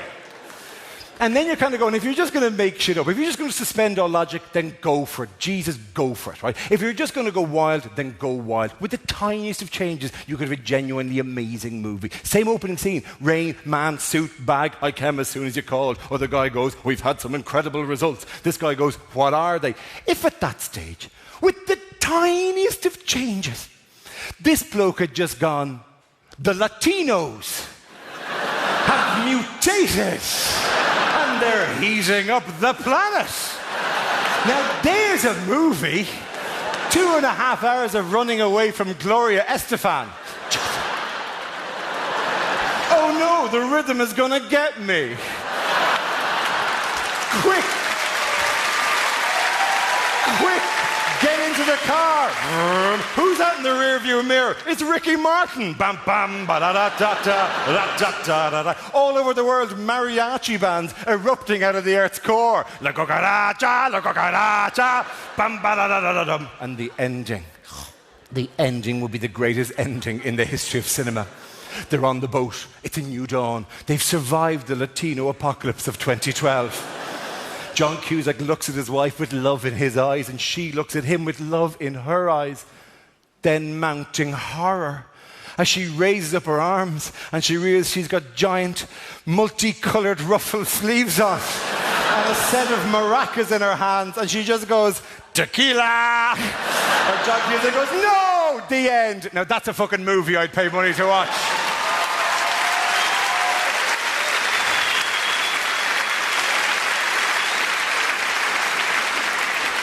Well, they don't make them like that anymore. However, in case you think I'm just being overly negative, I'm dropping music, I'm dropping movies, there is an art form I'm keeping. There's an entertainment industry I am supporting and continuing to support, and I'm going to say this. Half of the people who will shout out in response, and half of the people who don't, who will be like a bit, for God's sake, Dara. This is the industry. Video games. Hello to the gamers. Hello to the non-gamers who are going, you're kidding me. Yes, I know it's supposed to be embarrassing. I know I shouldn't admit to it. I know this because if I'm at a dinner party and somebody goes, Dara, how do you relax after a gig? It's less embarrassing if I go, I masturbate to hardcore pornography. Because once you've got past that line, the conversation is exactly the same. Oh, I've not done that since I was a teenager. Oh, you should check it out. It's really moved on since then. The graphics alone are unrecognisable. And you have to use all 10 fingers. This is my argument for why video games are the winners, are the greatest of all these industries, right? Video games do a thing that no other industry does. You cannot be bad at watching a movie. You cannot be bad at listening to an album. But you can be bad at playing a video game, and the video game will punish you and deny you access to the rest of the video game. No other art form does this. You've never been reading a book, and 3 chapters in, the book has gone, what are the major themes of the book so far? And you've gone, well, I don't know. For fuck's sakes! You've never been listening to an album. After 4 songs, the album has gone, dance, dance. Show me your dancing is good enough to merit this. And you go, is this good enough? And the album goes, no, and stops. No other art, but video games do it all the time. I'll give you an example. Very famous game came out a couple of years ago, very controversial game, Grand Theft Auto 4. Right? A lot of people who play that. Very controversial game because you could drag people into an alleyway and shoot them in the head. I never got to that bit. I got stuck on a bit where I had to steal a car and drive across the city and assassinate a guy in a train station. But the fucker kept running away.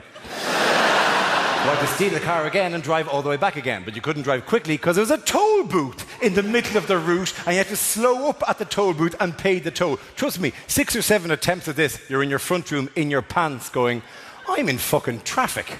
I'm on my day off and I'm commuting. What kind of an idiot am I? How am I wasting my life here?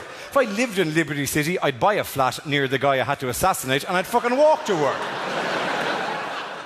There are these games called Guitar Hero and Rock Band where you get a full-size plastic guitar and you can play along, woohoo, yeah, ah, woohoo, and you can play along to your favourite rock song, yeah! Red, blue, blue, red. Blue, red, blue, red. Oh, difficult bit. Blue and red. Ah! And you buy them because in the back of the box it names the songs you can play along to. And like one of the members said, Sabotage by the Beastie Boys. And I went, oh God, I love Sabotage by the Beastie Boys. I can't wait to play Sabotage by the Beastie Boys. I want to play Sabotage. But you can't just play Sabotage by the Beastie Boys because it's song number 85 in the game. So you have to play the preceding 84 songs to unlock Sabotage by the Beastie Boys. And trust me, round about the mid-40s, you're playing Maps by the Yeah Yeah Yeahs, another shite you've never heard of. And you're in the same pants, in the same front room, going red, blue, blue. I am fucking wasting my life here, yes. And the gaming purists go, no, you have to unlock it. That's the way the game works. And you go, yeah, I'm 38. I unlocked it in a shop with a credit card. Give me fucking content. And they go, no, no, no, this is the music industry. This mimics the music. You've got to work your way slowly up the music industry, song by song, until you can get to the top and play the songs you want. And you're going, yeah, it's the music industry. You can always suck a little cock to get to where you want to get in the music industry. Why don't they simply put in a cheat level where you take the top off the guitar, pop the shaft into your mouth. Red, blue, blue, red, red, blue, red, blue, red and blue, red and blue, red and blue. There we go. Right, Sabotage by the Beastie Boys, anyone? I asked who is a gamer. Who plays with the Wii? Yeah, that doesn't count. This is a Wii game. Ooh, I'm stroking a pony. That's a Wii game, right? Ooh, I'm feeding sugar cubes to a unicorn. It's going to poo out rainbows that I can paint onto Mario's house. That's not gaming. This is gaming. Oh my God, I'm in a gun battle. Which one of these isn't crouch?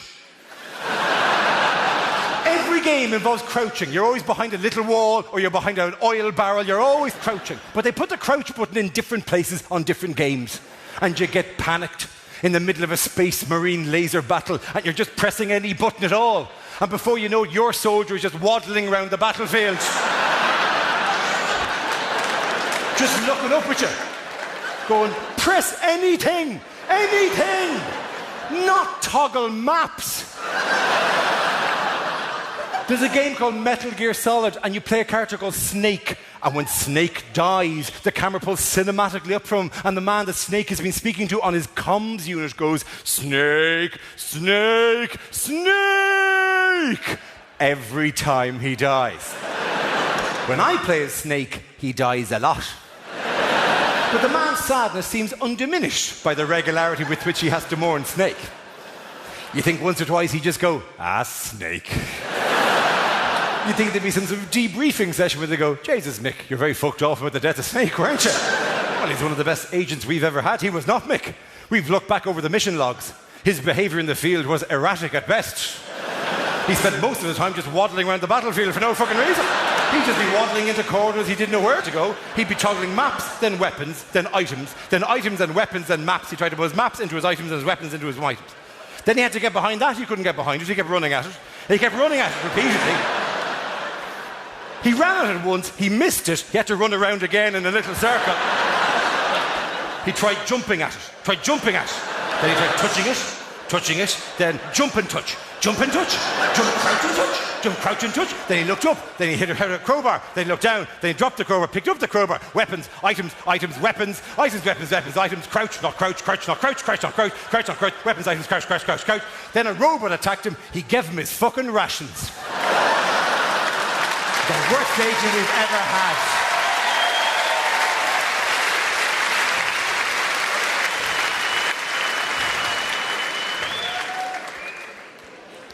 Fucking hell.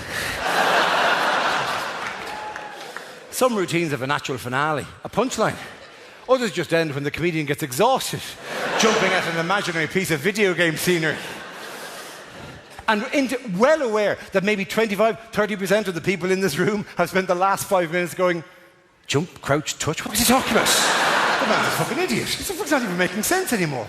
Sometimes in that routine you can see a big group of young people, they're ducking, and then like a meerkat. There'll be a middle-aged person going, what the fuck are you all laughing at? Are you all mad? You're off your heads. Jump, crouch, touch. Is this supposed to be comedy? Is this what passes for comedy? I know, I get angry myself. Listen, I got one more story and then I gotta go. You're very kind. I say I gotta go, I'm gonna walk to there, turn around, come back out again, all right? I'm not doing the encore thing, because this is London. I'd get behind that thing, you'll go, right, Oyster cart, we're out, right? You'll have already swiped in by the time I get behind that door. I'll be sitting behind there going, oh, come on, ask me back. I've got something prepared, come on, ask me back. I'll turn around, empty room. Oh, yawn, stretch, Sunday morning, right? So, I don't even disappear from view. It's appalling to watch. I just walked there, turn, swivel, back out again. It's amazing. You'll see it in a second. Three stories, right? These stories are linked by how you're perceived for this job, right? At the start of the year, right, I was starting this tour and I was in Dublin, right, and I got into the back of a taxi, right, in Dublin, and there's a local bloke, and I said to him the name of the theatre I was going to, a place called Vicar Street in Dublin, right, and I said the name of the theatre, and the taxi driver turned, looks at me and goes, oh, Jesus, you're that bloke from England. And I went, I'm not from, I'm from 10 miles down the road. And your man goes, I know. And I said, well, why did you say, you're that bloke from England? And he looks at me and goes, Jesus, you're a lot more cheerful on the telly, aren't you? You win this one. Then I arrive at the theatre and my mother rings me, right, from Ireland, and she says, I was talking to Mary today. And I said, who's Mary? She goes, oh, you know Mary. I said, no, who's Mary? Ah, you know Mary, Mary, you know Mary, you know Mary. You know Mary, Mary from the club. Oh, you know Mary, you know Mary, you know Mary. I said, Mammy, I don't know who Mary is. What the fuck did you say to Mary, right? And she says, Mary, she says, has a daughter called Mary, right? Anyway, true story, but she said, she's doing, my mother said, she's doing a speech for a head girl election. And I told her you'd write her some jokes for the speech. And I'd explain to my mother, A, I'm in the middle of writing a show myself, I don't have time to do freelance work for Mary, right? But more than that, I don't think the stuff I'm writing at the moment is particularly suitable for a 17-year-old girl who's about to do a speech to her school, right? So I say to you, girls of Loretta's College here, I say to you, why don't they simply put it in a cheat level where you take the top off the guitar, pop the shaft into your mouth, red, blue, blue, red, blue, blue. There we go, right? Sabotage any by the Beatles anyway. And further, girls of the sixth form here in Loretta, I say this to you, everything tastes of mint immediately after you brush your teeth. Fruit, chocolate, chili, and you can do the rest of the list yourselves. No, the story I'm going to tell you is one that I quite enjoy bringing home, right? Because this happened 3 miles from here down in Chiswick, right? This genuinely happened in Chiswick last year. I'm sitting having lunch. I just finished lunch, actually, and a woman walks up to me and taps me on the shoulder and goes, are you the bloke off Mock the Week? And I said, I am. And she goes, would you do me a favour? And I said, I'd be delighted to, right? And then she genuinely goes, I've just made somebody redundant. So I was thinking you could come over, crack a few jokes, and cheer us all up. Not a word of a lie, right? I went, why would I do that? And the woman goes, well, the way I figure it, that way for her, it wouldn't be the day I was made redundant. It'd be the day I met the guy off Mock the Week. And I went, it'll still be the day she was made redundant. I'm not a hypnotist. She's not going to forget that. I'm not even going to be 50-50 with that. She's not going to go home and her husband's going to go, how was work? And she'll go, good and bad. Why would I do that? And the woman genuinely looked at me and went, it's your job. And all I could do to go, whoa, there are many reasons I didn't go into HR. And probably the most compelling was I didn't want my job to be, quick, we've got a weeper, get cocoa. And I come quacking out in my big red shoes. Hey, hey, hey, hey, hey! Let's turn that frown upside down. Giraffe! It's not my fucking job. I said, and where's this poor woman sitting? Expecting her to go, oh, she's over there. I said, where's this poor woman sitting? And she went, she's there. I turned around and there was a crying woman. Oh, yeah. Oh, she'd heard the entire conversation. So now, not only was it the day she was made redundant, as a little bonus, a little cherry on top of that particularly repugnant cake, it was the day she found out that the guy from Mock the Week was a prick. So now I have to go over, right? And I'm looking at you and going, okay, let's go over. Ha, let's go over. I'm going to fucking kill you. Ah, ha, ha, ha. So we go over, I sit down. Me there, crying woman here, HR woman here. Me looking at crying woman going, you don't want to be here. I don't want to be here. I don't know why you don't want to be here. And I go, I don't know why I'm here. I don't know. I'm trying not to cry myself. And then there's the moment where I go, oh my God. And I think, okay, listen. I said to her, this is a terrible day. This is an awful day. Nothing I say is going to make this not an awful day, but there might be one small thing, one tiny upside, one silver lining to this cloud, one good thing. And she looked at me and went, what's the good thing about today? And I said, you will never have to work with this bitch again. Ladies and gentlemen, it's a pleasure to talk to you. I'm going to walk off. Oh, thank you very much. Oh, thank you very much. Oh, you're very kind. Oh, what's this? What's this? Oh, hey!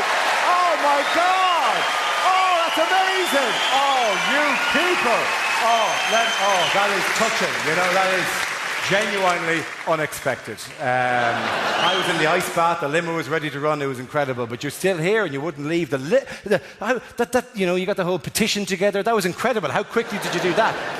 Listen, very, very quick, ladies and gentlemen, because it's been an absolute pleasure and a delight to talk to you, as it always is when you come here. Thank you very, very much for coming out. You're a class audience, right? But yes, don't clap yourselves. That's all you were doing there. Yes, we are, aren't we? We're fantastic. We have performed magically tonight. It's been wonderful. There were times when he was flagging, but we rose him up. We breathed life into him. We made him a god. We are kings. That's more than you just did that. I think I read a lot into it, but nonetheless, right? But some people have been yet gods more than other people. Some people have been heroes, and that is one of the things I enjoy about this job. I get to meet genuine, awe-inspiring heroes. Like, for example, no, not the fireman. Because we didn't really meet you. We've met even better heroes than you. We met a man who was cycling as a teenager with a girl he liked. He didn't want to touch her or do anything inappropriate to her, but she fell off a bike under slightly mysterious circumstances. And she hurt herself quite badly. And she looked up at him and said, go, go, go. Leave me to die here in this ditch. I'm worth nothing to you now. And the teenage boy looked at her and went, oh, I could find a use for you. So he carried her hornily all the way to the hospital, a mile. How convenient to have a fucking athlete a mile away from a hospital. Oh, you're just doing laps as a fucking district general, were you? Until eventually somebody got injured at the top of a hill. A mile! How convenient for you. He carried her all the way there, ladies and gentlemen. And then he looked at the doctor and went, save this woman's life! And the doctor went, from what? She has hurt her leg. Get the fucking cue, right? Get to the A&E queue. Nonetheless, he saved her life, ladies and gentlemen. He was only a young man, and he did it. Give it up to the man who carried the girl all the way to us. Give a round of applause. Huge round of applause, ladies and gentlemen.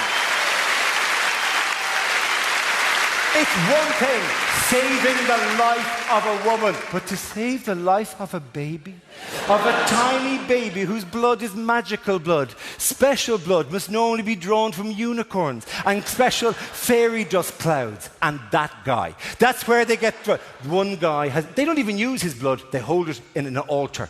And they're freezing it, so in hopes that someday to clone him and his blood. He gives baby blood, ladies and gentlemen. Baby blood man. Give him a round of applause.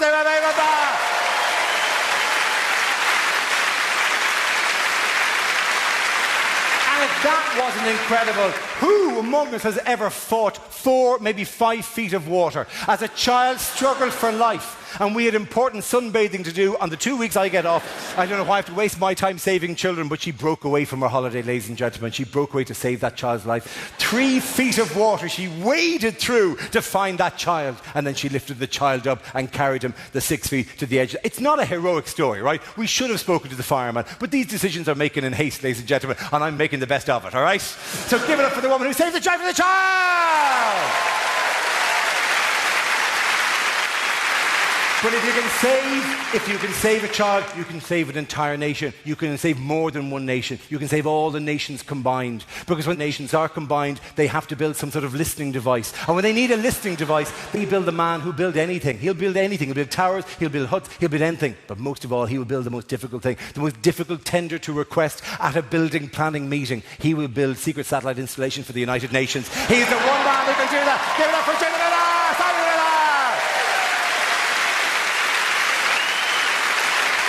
These people have been brave, ladies and gentlemen. And by the way, I have to give special mention to one young man who kept at it, ladies and gentlemen, who kept at it despite the fact that he was constantly pointed out and told to stop. He didn't stop. He wouldn't stop. He's not the guy who wanted to capture these moments and keep them for himself where he could hold them. Not to pay £14 for the DVD, you cheap prick. If you give me your name and address, I'd send you a copy of the DVD. Not anymore. I'm going to charge you now. I'm going to come round to your house. I'm going to charge you for the footage that's actually on your phone as well. To the man who will one day grow up to be the greatest film director this country has ever seen. Give it up for that guy and the 2 young guys. Sing together, very good.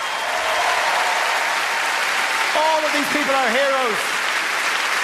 All of these people are legends, but one man rises above them because once a year, we don't know where it happens, but occasionally it happens. Once a year, maybe once a decade, a rare thing occurs. Somebody runs into a doctor's surgery with an x-ray and they go, oh my God, we have the worst possible medical emergency. And he goes, what is it? Well, you're going to have to see it first. And they cut up on that thing on the wall and they press the button and they both go, Jesus wept, is that what I think it is? And they go, yes, there are spanners in this man's brain.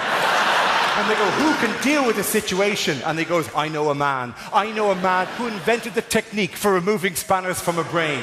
Where will we find such a man? In London? Not quite. A little bit below London.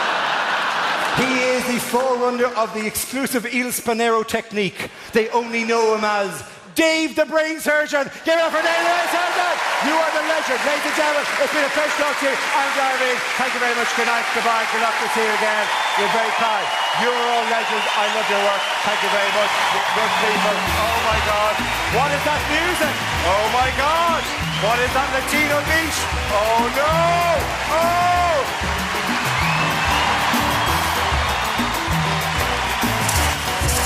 Oh, building up to the big finale. Here comes the big finale. Oh, Chiquita! Thank you very much, ladies and gentlemen. You'll be fantastic. Good night. Bye-bye. Thank you very much, ladies and gentlemen. Good night.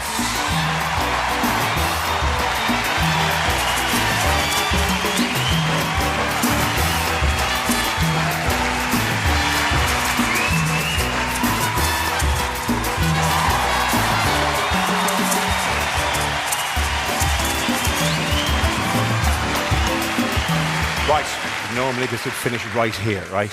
Normally it would finish right here. However, I've been doing the show 120 times. Let me just get a glass of water, because I genuinely, this is a bit, by the way, that nobody else gets.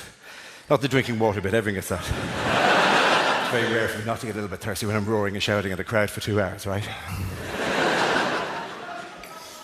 I love you too, my friend. Hey, you know what I forgot to do? Do you know what I forgot to do? I forgot to thank one guy who kept me on the straight and narrow, one guy who said a very important thing to me at the very start. He said I shouldn't be aware, I shouldn't care about, what the mores of society are. He didn't quite say that, he said, fuck PC. He just shouted it out. Either it was a complaint about the constrictions on language by the orthodoxy of political correctness, or he's recently brought a computer back to a major chain and is really pissed off. Ladies and gentlemen, I've done this show 120 times, right? And in there are various routines I have done, and I've performed them as much as I could, right? And I thought I've done a very good job, but sometimes I worry I'm a little bit hammy about it. And it would be nice to see some of the lines delivered by a proper professional performer, a proper actor, right? Say, for example, during the 2012 routine, just to see how they'd be delivered by someone who genuinely knew how to. Well, do you know what? Even better, by someone who was in the actual film 2012. How much better would my routine be with the guy who actually delivers the line that I am taking the piss out of night after night after night? So just for tonight, as a little treat, I would like to welcome onto a stage an actor you may know from East is East, or indeed from EastEnders, or currently on Strictly Come Dancing, but most importantly, plays the physicist in 2012, who delivers the magic line. Could you please welcome Jimmy Mystery, ladies and gentlemen, onto the stage?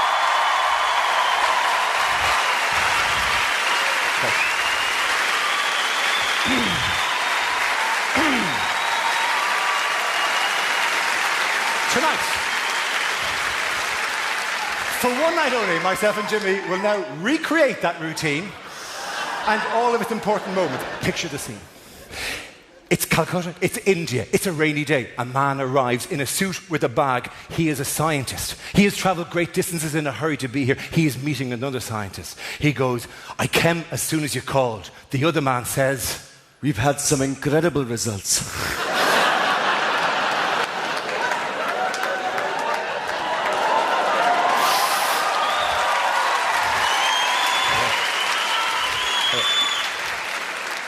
You like that line? Wait till the next one. This scientist, when you email to me, you do right, that bit, right? This scientist goes, what are they? And then this guy, without shame or compunction, this physicist turns to the other physicist and says, the neutrinos have mutated.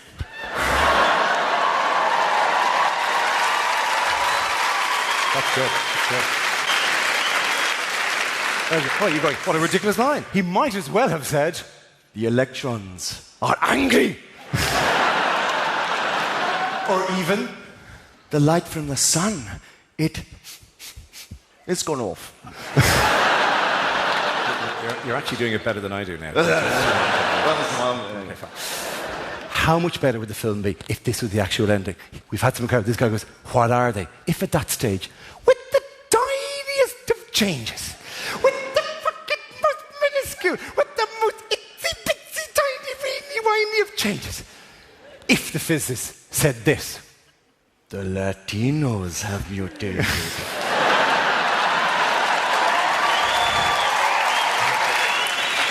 And they are heating up the planet!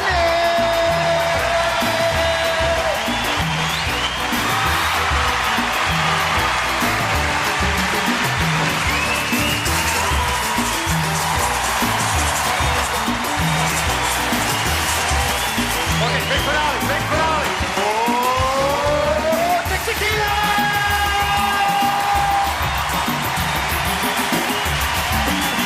You're a fucking legend. Jimmy Mitchell, is that right? Great job, you're a star. Thank you very much. Good night, goodbye, good night. We'll see you again. I'm Dara. Good night. Jimmy Mitchell. Thank you very much.